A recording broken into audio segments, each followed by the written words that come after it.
Hey everybody, it's Jimmy. Hope you guys are having a great day. Today's video is about smart technology for your house. I'm not walking today because you probably hear it in the background, but it's storming out and I just looked at Doppler and it's not getting any better, so I'm going to do a video just sitting down and talking to you. So I hope you enjoy this video. So let's get started. There's so many things you could do to your house to make your life a lot easier. There's a lot of pros in having smart things in your house, and there's a con. So watch this video to the end and I'll explain to you a couple of the big cons about having smart technology in your house. But let's go down the list. Most of you probably have some already in there, like Alexa, Google Hub, using your voice to play music, to tell you the time, to tell you the weather. So Alexa and Google are big smart speakers that you can just use your voice, ask a question, and they'll give you an answer. If you want to play a particular song, you can probably just say the name of the song and they'll play. So you may not think you have smart technology in your house, but there you go. If you have a smart speaker, you have smart technology in your house. So another cool thing that you could have is a smart thermostat, you know, like Nest and Ecobee. You know, there's a lot more, but what you could do with a smart thermostat is, if you're away, you could control it from your cell phone, or you could train it to be at a certain temperature when you go to bed and change when you wake up or when you leave for work. So in the long run, a smart thermostat could save you a lot of money. So consider a smart thermostat. I have one, and there's so many times that I forgot to change it because I didn't train it the way I want the temperature, because sometimes I'm home, sometimes I'm not, that I just go into my app, log into it, and change the temperature.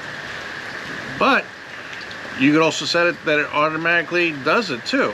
And so it automatically knows that at this time I want it to be 75 degrees, at this time I want it to be 80 degrees. And they're not that expensive and they're pretty easy to hook up. So think about a smart thermostat. Another cool thing that you could do is have like smart lighting. So lighting that lights up your porch light at a particular time and then shuts off, so you don't have to remember to shut it off. Or if you're away, it turns on one bedroom light and then 2 hours later it shuts it off and turns on the living room light. It's pretty cool. Like smart lights, like Philips makes some really good ones, Hughes makes a few good ones, and you control those from your app, or you could preset them. So if you want to appear to be home when you're not, that's the best way, by lights turning off and turning on. And people don't know it's a smart light. They probably just assume somebody's home and turning off the lights and turning them back on. Here's one I like: smart locks. So basically, how many times have you left your house and then you forgot your keys? Okay, so now you go to a smart lock, you could pick up your phone or punch in a code and unlock the door. Say you're at work and your wife or your husband or your significant other forgets their keys, they could just log in and they go to the app and they can unlock the door. Or if you have somebody that needs to get there, like a service person, and you want to let them in and you trust them, they could just call you, and while you're on the phone with them, you can unlock the door, and then you could get confirmation that it's locked. Same thing with smart garage doors. So like me, every time my garage door opens, I get a text message saying, hey, my garage door just opened. And then when it closes, I get another text message saying that it closed. And if I want to open it up for somebody, I can just go to the app and open it up. So smart locks, you know, and garage door openers, like mine, I pretty much use it every day. Okay, smart doorbells. So smart doorbells are really, really cool. And pretty much everybody's starting to use them. So when they ring the bell, if you have a solicitor and you don't want to go to the door, you just it rings your phone, You can talk to them through two-way communications. If somebody drops off a package, you'll get a motion alert, and then you get notification on your phone saying, hey, somebody just dropped off the package, and you can see the package because they have wide angle lenses. So this way you know who's at your door, who comes and who goes, and if you don't want to talk to them, you don't have to. If you want to talk to them and tell them that you're busy and go away, it takes 2 seconds to hit the notification on the app on your phone when it opens up after you get a motion, and you talk to them. It's just the way, it's just like answering the door. Why not do it through a speaker and a microphone? Another thing that I have that I enjoy very much is I have a smart smoke detector.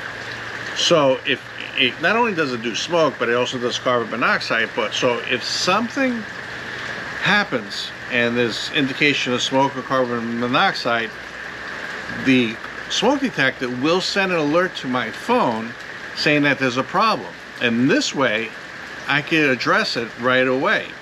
So the smoke, again, alert, and I send somebody, or I get there real quick and see what's going on.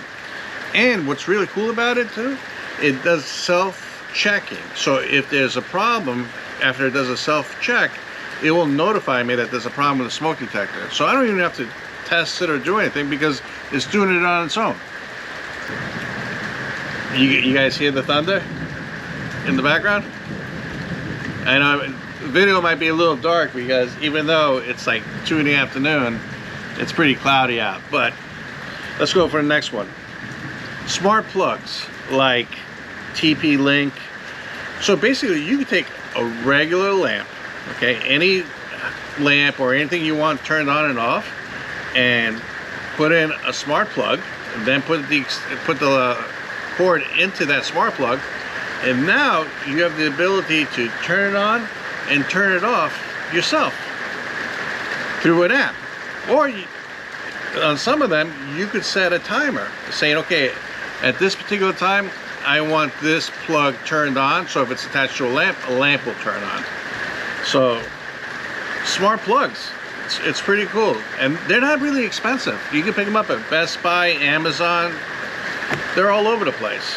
So think about it. Turn something that's not a smart technology into a smart technology. You guys hear the rain? It's pouring out.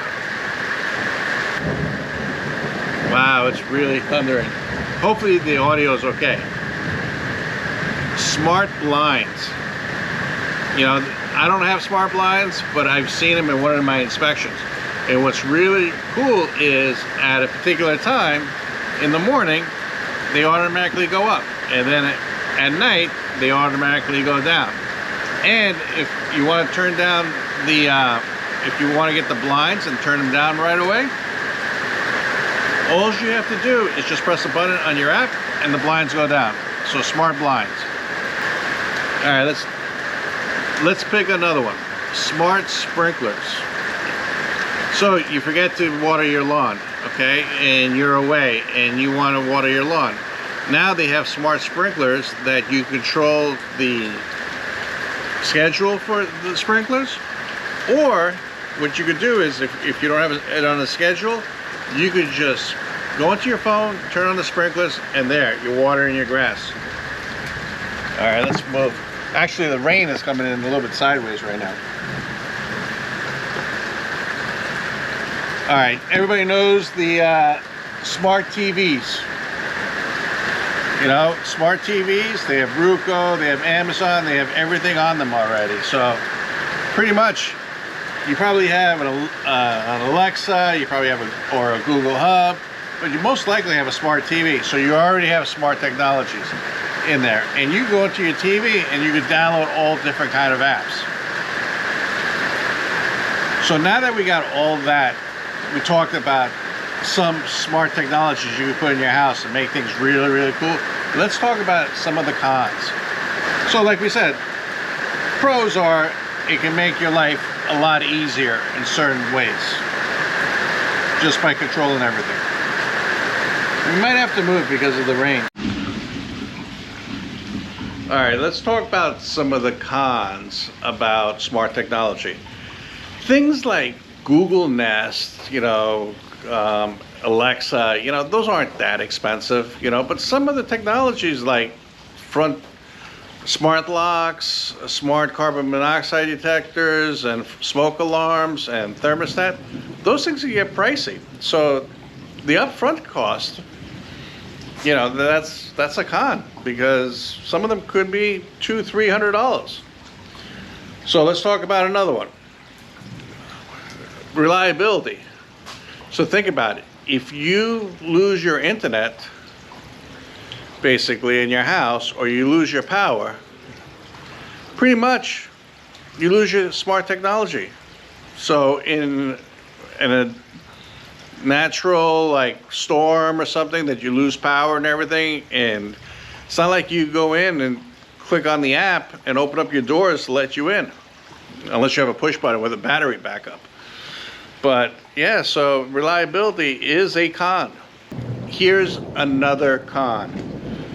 A lot of smart devices aren't compatible with each other.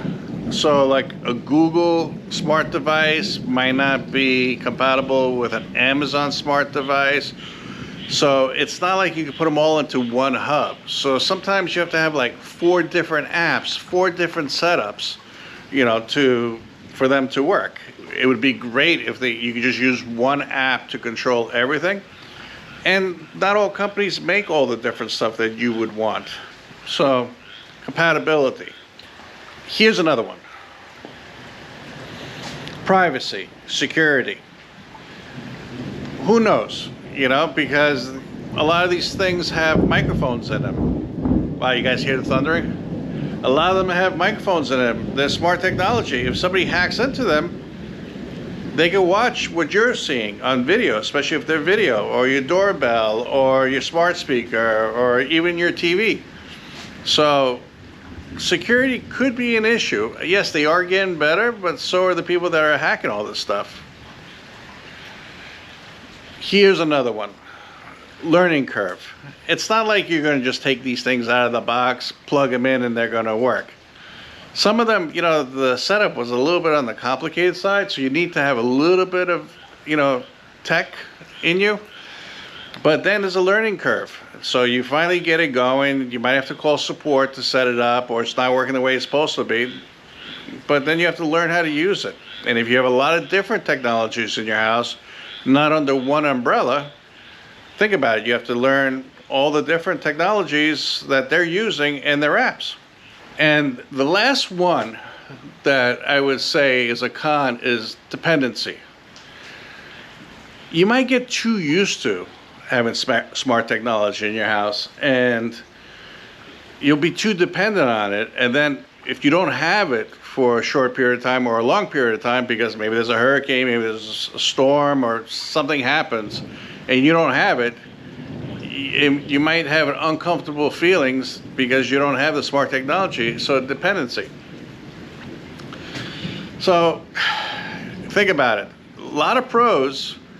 You can save money on energy, with thermostats and everything, and make your life easier. But things are going to cost too. Upfront money. Sorry if the lighting wasn't great today, but it is cloudy out there. So I had to shoot it with the cover over my head. But there's more videos to come, and there's some really cool videos coming. So if you like these kind of videos, do me a favor, consider hitting the subscribe button so you're notified next time I place one of these videos online and I upload them. I greatly appreciate it, and I'll talk to you on the next video. Thank you.